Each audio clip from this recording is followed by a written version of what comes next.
Orleans with Brady Gaster.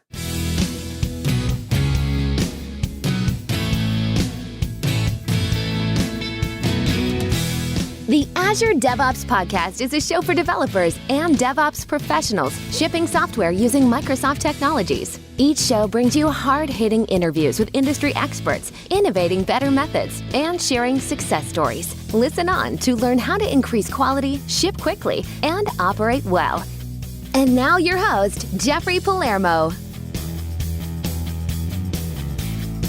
Welcome to the show. I'm Jeffrey Palermo, your host for helping you and your team move fast, deliver quality, and to run your software with confidence in Azure, all while using everything that the .NET ecosystem has to offer.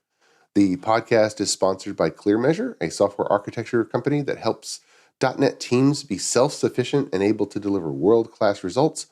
And by the way, any companies needing fractional software leadership or a fractional chief architect, go ahead and give ClearMeasure a call. They help in-house software teams move faster and increase quality and improve production stability. And they've been a good sponsor of the show. If you have a comment or question for the show, send me an email at podcast@palermo.network. Also, my new online TV show has launched. It's in full swing. You can search for, quote, Programming with Palermo in any of the podcast directories. It's a video show, and you can also find it at www.palermo.network. We have a returning guest on the show today, Brady Gaster. He's a principal program manager on the Azure Developer Experience team at Microsoft, where he works on Orleans, SignalR, microservices, APIs, and integration with Azure service teams, and hopes to make it exciting for developers who work on .NET apps to party on in the cloud. Brady, welcome back to the show. How are you, sir? I'm doing pretty good. How's it going? It's early out here in the Pacific Northwest this morning, and I was looking forward to talking to you. So, awesome. Well, good morning to you. Yeah, it's been a couple of years. You were on an episode 102. We'll put a link to that in the show notes.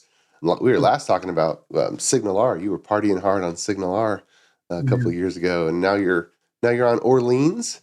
I'm on Orleans. I'm still on SignalR, but I've also adopted Orleans. I'll talk a little bit about that later. That was a fun conference. That was the last in-person conference we did.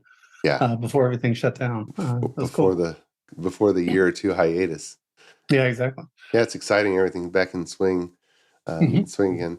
Well, for the listeners who maybe haven't heard your previous episode or haven't heard you speak before we kind of jump into it, I mean, you've done so many things, but what are the high points on some of the exciting things that you've done and loved that have kind of led you up to what you're working on today? Being on all Palermo shows. It's always been fun. Yeah. One of the things that I've kind of committed to when I got to Microsoft was, I don't know if I talked about this before. The last time we chatted, I was a marketer. I was in the marketing team. Before that, I was in the content team. I was one of the people that helped build Docs Microsoft.com in the beginning. Mm-hmm. Before that, I was on the same team that I'm on now, Hunter's team. Or not Hunter's team, but the .NET team. Hunter's over Azure now, so he's moved over. Mm-hmm. But essentially, I wanted to try to figure out all the different ways that Microsoft interfaces with developers. So when I first came to Microsoft, I was an evangelist. I was a cheerleader. That's how I got into SignalR. I was doing great demos with SignalR and learning how to use it, and for the love of God, how to not use it. And then transition to engineering, and then docs, and then marketing, and then back to engineering, because that's kind of where I belong. But the whole time I've been working closely with ASP.NET. You and I were talking about ASP.NET before I went to Microsoft. I've been doing it forever, but it's been fun to kind of do the journey and kind of figure out like I like being in engineering. I figure that's like the place that I like making the biggest impact. But moving around a lot really gave me a lot of insight into like all the different ways that we can benefit developers and all the different opportunities we have to make things better. I think the only thing I haven't done yet is work for a service team. Mm-hmm. And there's that whole on-call thing. Those people are angels on the earth. So I appreciate everything that they do. I just don't know if I'm capable of doing that. Well, you mentioned Docs, especially at a company whose chief product is software. Mm-hmm. It struck me of how much the Docs writing team essentially programs all day, seemingly. Because everything is a sample. Yeah, everything's simple. I'll give you an example of that. One of the people that I met in the back of the Scott's talk at one of the MVP summits was a gentleman you may have talked to previously, David Pine. Mm-hmm. He's one of our content people, and just thinking about David as just a content person does not do the guy justice. Yeah. Same thing for Cam and all the other guys on the team. They really tinker a lot. and they really come up with good ideas. And the other day, we shipped .NET 7, and on top of that, we shipped Orleans 7. And David Pine had worked on some of the content and some of the samples on docs for Orleans. Mm-hmm. So he pings us and he's like, hey, I have some feedback about upgrading from 3X to 7. And I was like, I'm sure you do, sir. It's like, good thing you've got admin rights on that doc. So, nice. He's like, starting to add to that, what's new in Orleans or migration to Orleans 7. He's starting to contribute to that. David's also the person that anytime I want to ship any code, like a demo code or sample code or do something on stage, I always run it by him first. For what it's worth, I run it by Fowler too to make sure I haven't done anything bad. But I always run it by David, and it always comes back prettier. Like David knows how to take code and just like make it poetry. Just like he's really good at it. He's really good at like cleaning up code and making not only the interface look better, but like when you have to walk through somebody's code later, it's really great when David Pine's been the one to tailor it, because you can kind of figure out what's going on a lot better than you can when it's just me. Gotcha. So, yeah, for sure. Yeah, I tend to have him around as my code quality guy. But you're exactly right. The people over in Docs, they hack all the time. Like Rick Anderson in ASP.NET, he hacks all the time. He's got tons of feedback on APIs for us and stuff. But they really make the product better by banging on it. So yeah, in order to explain something, you have to know how it actually works. Exactly. I think when I first got to Docs, there were a lot of writers who were writers first and geeks second. And over the first year or so of the new Docs organization, that kind of changed. There was a lot of really deeply technical people there now. So it's really fun to see. There were then too, but it's good to see them all diving in. Sure. Well, let's talk about Orleans. But before we can jump into it, there's people out there listening that are thinking, what the heck is it? So why don't we start there? That's cool. People getting on the train. What is Orleans? That makes sense. I should give you a couple of the slides that I'm looking at right now, and I'll give you a couple of links to other sessions that we've done on Orleans. Yeah, like the stuff that we did for .NET Conf. I'd highly encourage people to take a look at, as we talk about some of the new features in 7. So let's talk about Orleans from the context of, let's put on our ASP.NET developer hat for a minute. Let's think about all the different things that you have to do for ASP.NET. So in the ASP.NET model, think about the different primitives that you've got. You've got like controllers, and thank goodness with 6 and beyond, you've got minimal endpoints. So you can just do a map get or a map post. You've also got, SignalR hubs. Those are definitely a component of ASP.NET. And then like worker services, when you've got like an I worker service or a background service that you just happen to put inside of your basket and it runs in the background. What do all those things have in common? Where do they run? They run on the server, right? So this is very important to think about. They run on the server, as in one server. Yeah. But what do you do when you want to like scale an app out? I know at Clear Measure, y'all build out a bunch of big apps, horizontally scalable apps and whatnot. We've all had to slide the slider in app service at one point or another. But you don't really think about all the complexity of what's going on under the covers of that until you do it in like a containerized environment or in an environment that doesn't have sticky sessions. That's where Orleans comes in. Think about the nature of doing a SignalR hub, for instance, in a web farm environment. The hub lives on the server. So if you send a chat message, I'm talking about chat in SignalR, even though that's against my religion. If you send a chat message from server A and you've got people on server B, people on server B are not going to see the message unless you drop in what's called a SignalR backplane. Well, that's also true for things like session state, anti-forgery tokens, cookie decryption, blah, blah, blah, blah, blah. And it's also true for things like distributed cache. Distributed cache is a really great example of where Orleans can benefit somebody, because essentially the primitive in Orleans is this thing called a grain.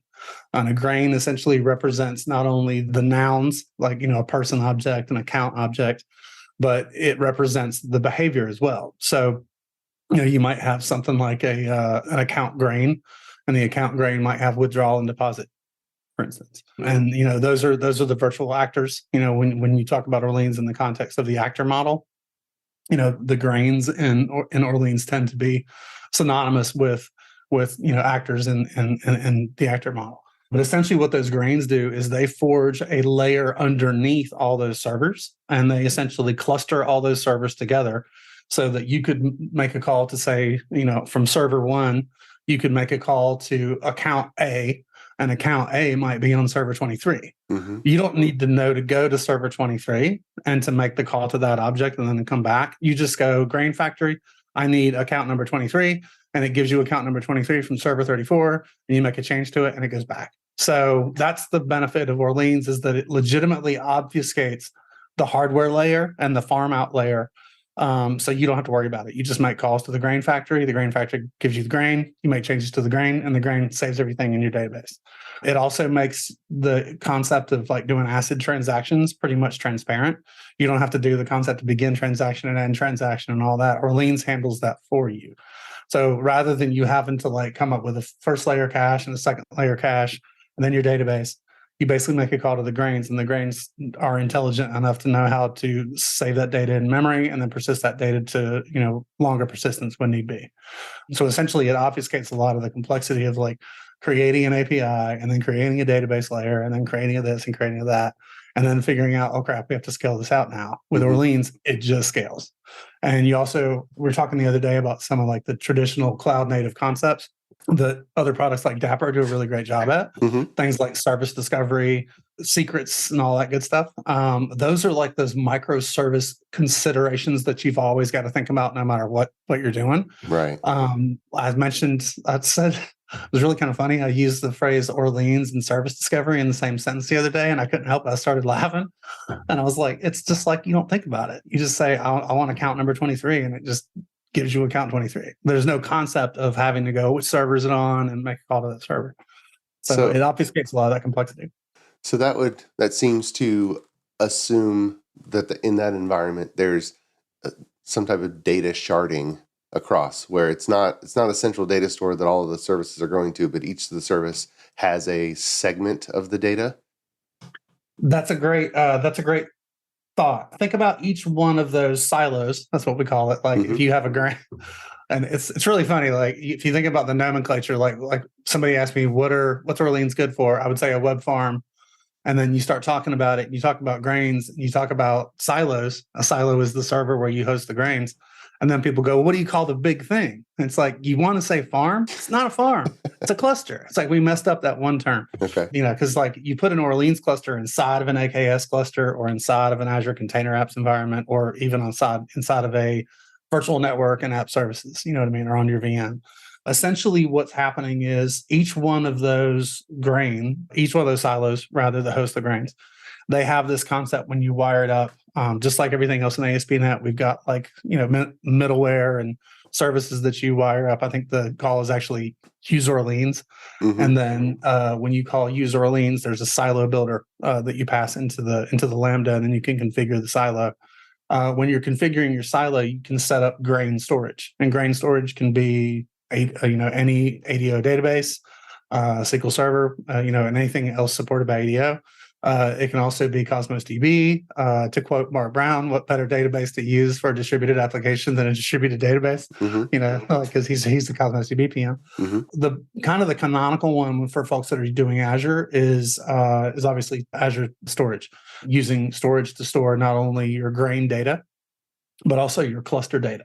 So all the different machines, like, this machine's on IP address foo, that machine's on IP address bar, et cetera, et cetera. So essentially when an Orleans silo spins up, there's a couple different ways that it can store that data about the cluster. One of them, default, is in memory. If it's in memory, guess what? You're only going to be on one server. You know what I mean? Yeah, so you got to put something underneath it. The thing you would put underneath it would be, one of those data sources, one of those persistent sources. Like I always use Azure Storage or Cosmos DB. You can also bifurcate. So let's say you've got a scenario where you want to store your account model data in Cosmos DB, but you want to store your customer data in an ADO database. You can do that. You can mix and match. So that's good. And then you can also pick, Orleans has reminders.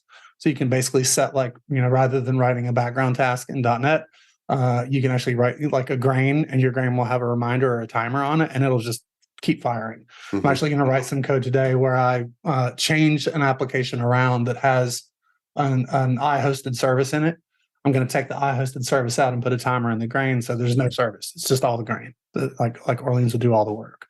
But it's good for stuff like that as well. You can basically set up these recurring tasks So grains can kind of clean up after themselves, or they can massage the data however you need, or they can move the data from point A to point B, and so forth and so on. So you do have all that capability. But that kind of summarizes what Orleans is. If I had to put it in like three or four sentences, it would be, Orleans basically adds distributed processing to the ASP.NET Developers Toolchain, or the .NET Developers Toolchain, and does so in a way that it doesn't feel like an entirely new API they have to learn, like an entirely new service layer or whatever. Like we actually talked to a bunch of customers when we were figuring out what we wanted to do with Orleans next, and a lot of them who had been using Orleans for an extensive period of time said Orleans kind of made me do .NET right. Like they made me think about async await the right way, made me think about inheritance the right way, et cetera, et cetera. Orleans is very .NET centric. It's not like other frameworks where, they support Polyglot. Like we're very .NET centric. Yeah, nice. Now, so is Orleans something more like a NuGet package that you run in your application, or does it have any similarities with Dapper where you run it in your environment? Many thanks to our podcast sponsor, ClearMeasure.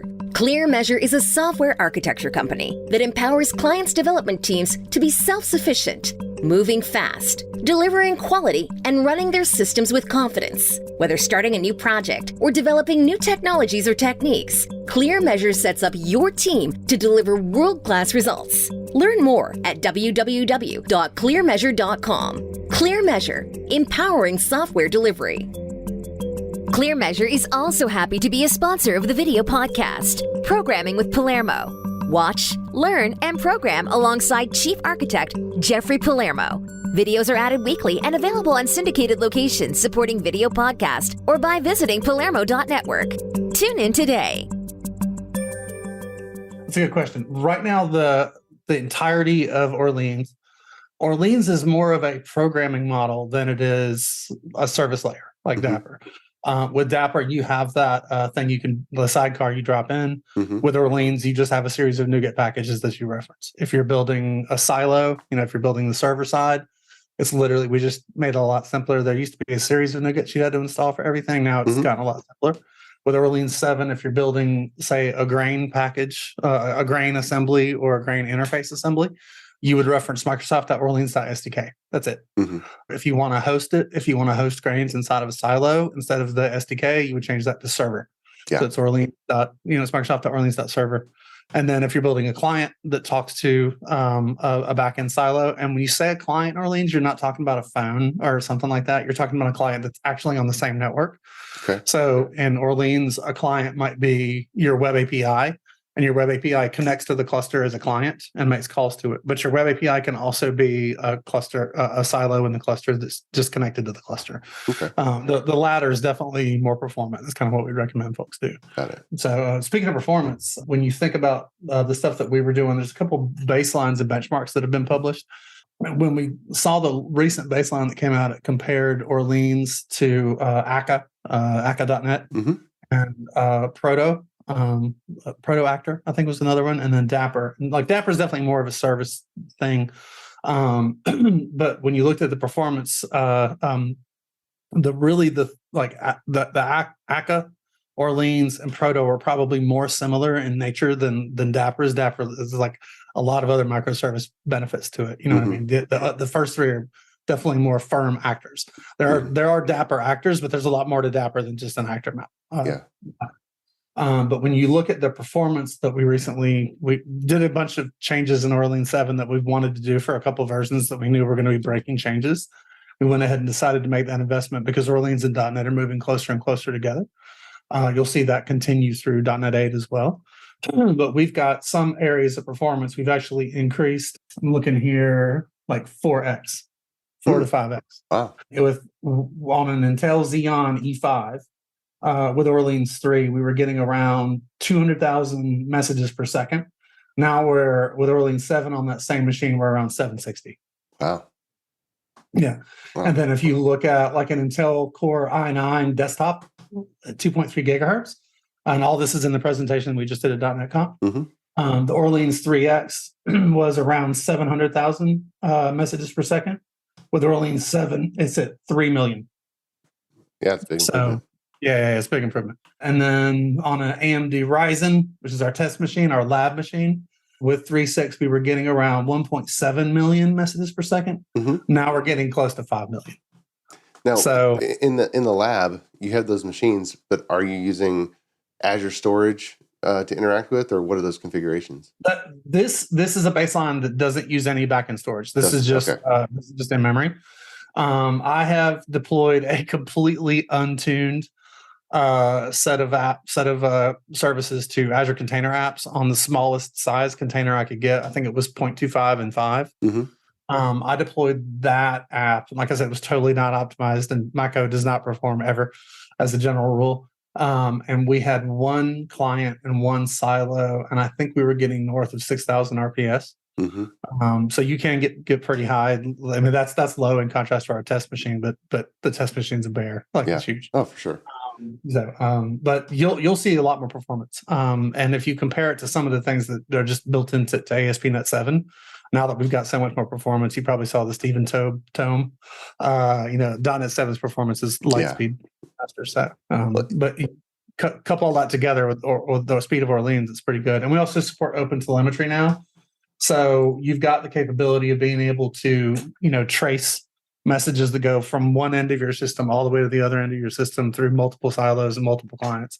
And you can trace it across machines now because you support open telemetry. So, well, talk about that for a second. Open telemetry, I think it's new for a lot of people, and it is. App Insights supports it, but it's its own thing, and you guys have implemented it.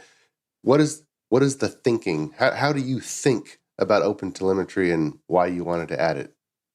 The way you think about it, I'm glad you asked, because I had that slide pulled up here. Ruben really does a great job of summarizing it. If you think about the 3 pillars of observability, and we came up with that right before we were doing our presentation, it's really just logging, distributed tracing, which is really where OpenTelemetry shines, and then metrics. So really the idea behind OpenTelemetry is, think about it from a non-Microsoft perspective, is it's a group of folks who got together almost like soap board, and they say, this is how we want to support logging, distributed tracing, and metrics. And they came to a set of agreements through a set of debates, obviously, and came up with how to represent, general logging, general tracing, and general metrics, and how to basically snap things into it. So essentially, if you just have a standard .NET app, and you wanted to use the global tool called .NET Counters, you could aim .NET Counters at a running app, and it'll just spit out all the normal .NET counters to you. But you can actually add counters to it. You can say -- counters, and you can add Microsoft.web or Microsoft.Orleans, and it will show you an additional set of counters, an additional set of metrics specific to that piece of the runtime. Now with OpenTelemetry, you basically just have a format that you're dumping it to and sending it to a repository somewhere. And our demo that we did for .NET Conf for Orleans 7, Ruben showed how to use, I've actually got his chart right here. He actually shows how to use this GPS tracker app that we have that spills data using OpenTelemetry to Zipkin and Jaeger. And essentially that's actually pumping out trace monitoring. So you open up Zipkin or you open up Jaeger, which are just 2 things you would install in your Kubernetes cluster or your ACA cluster or on your local machine using Docker. You fire those up, you get their ingress endpoints, which are pretty standard, and you wire up your .NET code and you say, I want you to pump out to this URL. It will start to pump that trace data directly, or not trace, but the trace monitoring directly to Zipkin and Jaeger, and you can open those up in your UI and watch them pump.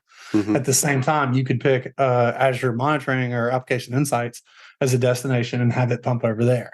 So you could monitor it locally using Jaeger or Zipkin, or you could monitor it in the cloud using Application Insights. At the same time, if you wanted to move it to some other host, if that host supports OpenTelemetry, essentially you would just change the URL that you're pumping to and you're off and running. So the nice thing about OpenTelemetry is that it gives you a ubiquitous format to kind of see your logging, your tracing, and your metrics, and either on a single machine or nobody does that in a cloud native environment across multiple machines. So it really helps you kind of figure out where things are falling down, where signals are blowing up, et cetera, et cetera. Well, that's huge, because I guess when I started, everything we ran in production, we could run locally. Well, now with Azure, I can't run Application Insights locally. So, no, you can't. and various other things. So having something that kind of is the same abstraction, really useful. It's really great.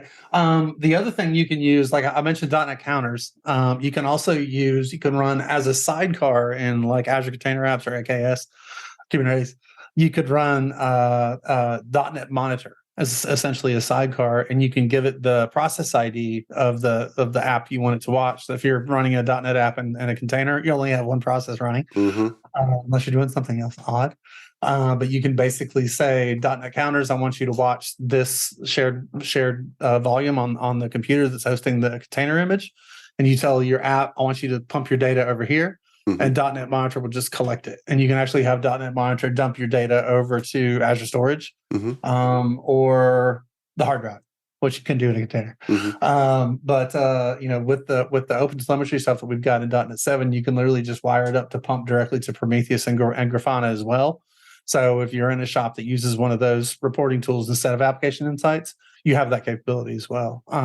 I think in the .NET Conf keynote, David Fowler did an example of showing a non-Orleans app, just a typical .NET 7 app, pumping data into Azure Monitor using OpenTelemetry. So if you want to see that, definitely check out the .NET Conf keynote, kind of near the end when David shows up. So yeah.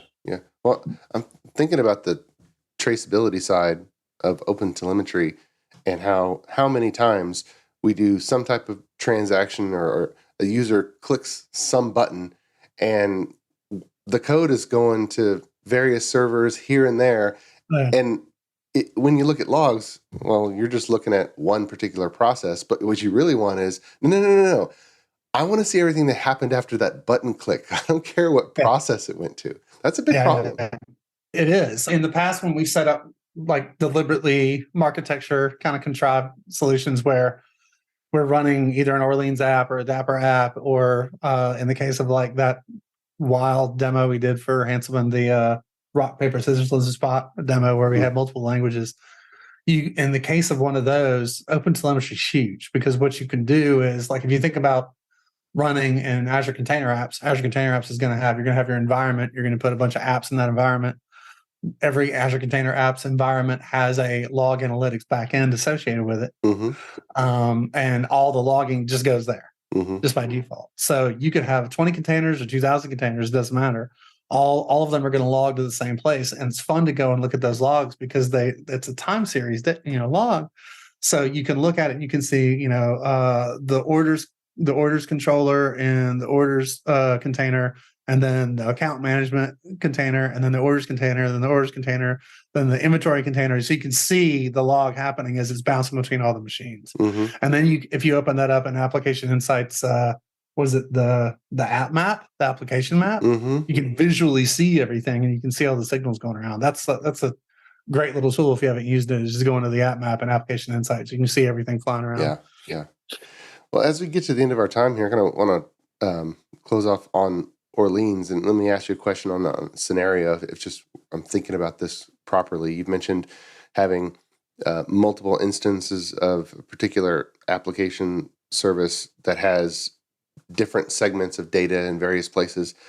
Does it also apply? This is where you tell me if I'm thinking about it right or wrong. Does it also apply to IoT, where instead of data that's stored, you have data that's gathered from the physical environment, but you have just tons of the same version of the app running in all kinds of different places physically? Yeah, that is a canonical use case for Orleans. And in fact, one of the internal customers that we talk about frequently is Azure IoT Digital Twins. If you think about what that product is, it's this Azure service where we've got a thing in memory that represents the physical thing in the world, like a device in the world. In the Azure IoT Digital Twin service, every single device, this is great, every single device that connects to the Azure IoT Digital Twin service is represented in that service as an Orleans grain.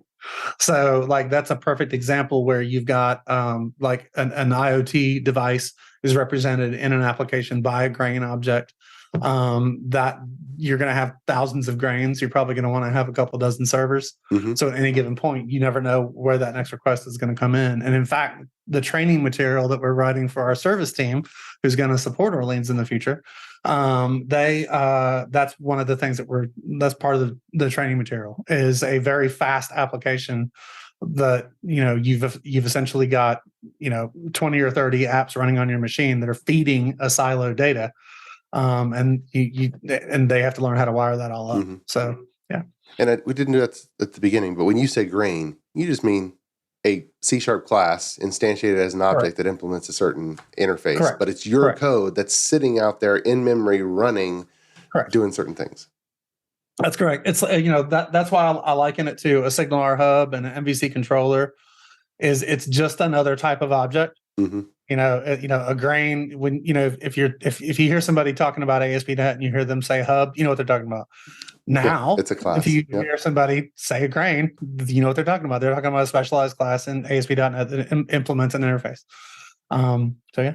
Awesome. Well, hey Brady, thanks so much for coming back on the Azure DevOps podcast and giving us an update on Orleans. This is fascinating. No problem. I'll give you some links so people can go try some stuff out. So, yeah. We'll include that all in the show notes for sure. All right. Thanks so much. Thanks a lot. And until next time, keep shipping. You've been listening to the Azure DevOps Podcast, a show for developers and DevOps professionals shipping software using Microsoft technologies. Go to www.azuredevops.show for show notes and other episodes. On behalf of your host, Jeffrey Palermo, and our sponsors, thanks for listening, and may God bless you.